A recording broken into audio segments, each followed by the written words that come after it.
আসসালামু আলাইকুম রহমতুল্লাহি ওয়া বারাকাতুহু।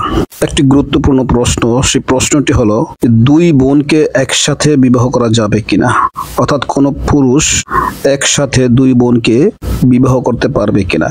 যেমন একজনকে বিবাহ করলো, পরবর্তীতে দ্বিতীয় বিয়ে যদি তার স্ত্রীর আরেক বোনের সাথে করতে চায়, সেই বিবাহটা সহি হবে কিনা, বিবাহ করা যাবে কিনা। উত্তর হলো, কোনো মুসলমানের জন্য একই সময়ে আপন দুই বোনকে বিবাহ করা যাবে না। এটা কখনোই জায়েজ নেই যে এক বোন তার বিবাহের মধ্যে রয়েছে অথবা ইদ্যত অবস্থায় রয়েছে, তার বোনের সাথে বিবাহ করা এটা কখনোই জায়েজ নয়, এটা সম্পূর্ণভাবে হারাম। এবং এইভাবে যদি কেউ বিবাহ বসে বা বিবাহ করে, তাহলে শরীয়তের দৃষ্টিতে এই বিবাহ সহি হবে না। তাহলে বোঝা গেল আপন দুই বোনকে এট এ টাইমে একসাথে বিবাহ করা অথবা এক স্ত্রী একজন বোন স্ত্রী থাকা অবস্থায় অন্য আরেকটা বোনকে বিবাহ করা এটা সম্পূর্ণভাবে হারাম এবং নাজায়েজ। যদি এভাবে কেউ বিবাহ করে, সেটা বিবাহ বিশুদ্ধ হবে না, সহি হবে না।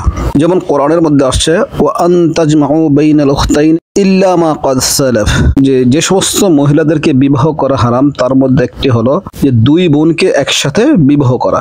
ওয়া আন তাজমাউ বাইনাল উখতাইনে, দুই বোনকে একসাথে জমা করা। তাহলে কোরআনের আয়াত দ্বারা বোঝা গেল একসাথে দুই বোনকে বিবাহ করা সহি হবে না।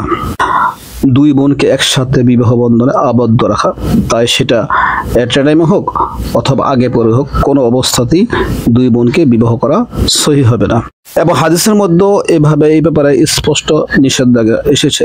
এক তো কোরআন হাদিসে নিষেধাজ্ঞা এসেছে, এছাড়া হাকিমুল উম্মত হযরত মাওলানা আশরাফ আলী থানভী রাহমাতুল্লাহ আহকাম ইসলাম আকল কে নজর মে একটা কিতাবের মধ্যে একটা গুরুত্বপূর্ণ হিকমত বা কল্যাণ উল্লেখ করেছেন। সেটা হলো, একই ব্যক্তির নিকটে দুই বোনকে বিবাহ দেওয়া এটা সম্পূর্ণ হারাম।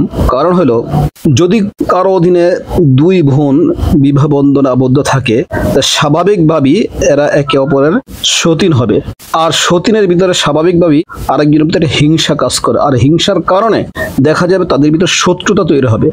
আর এই শত্রুতা তৈরি হওয়ার মাধ্যমে তৈরি হবে আত্মীয়তার সম্পর্ক ছিন্ন করা। আর আত্মীয়তার সম্পর্ক ছিন্ন করা এটা সম্পূর্ণ হারাম। কাজে এই দুই বোনকে যদি একই ব্যক্তির অধীনে বিবাহ দেওয়া হয়, তাহলে বিবাহের সাথে সাথে একটা আত্মীয়তার সম্পর্ক ছিন্ন এই বিষয়টা পাওয়া যায়, যেটা শরীয়তের সম্পূর্ণ হারাম। সুতরাং বোঝা গেল একই ব্যক্তির অধীনে আপন দুই বোনকে বিবাহ দেওয়া সম্পূর্ণভাবে হারাম এবং নাজায়েজ।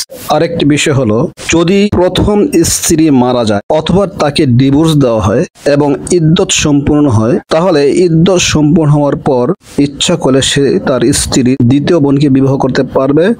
সেক্ষেত্রে বিবাহ তার জন্য বিশুদ্ধ রয়েছে, সহি রয়েছে, এই বিবাহ জায়েজ হবে। হ্যাঁ, আপন যদি না হয়, আপন ছাড়া যে মামাতো বোন, খালাতো বোন, চাচাতো বোন, ফুফুতো বোন, এদেরকে একসাথে বিবাহ করা যাবে, কোনো সমস্যা নেই। আল্লাহ তাআলা আমাদের সঠিক বুঝ দান করুক।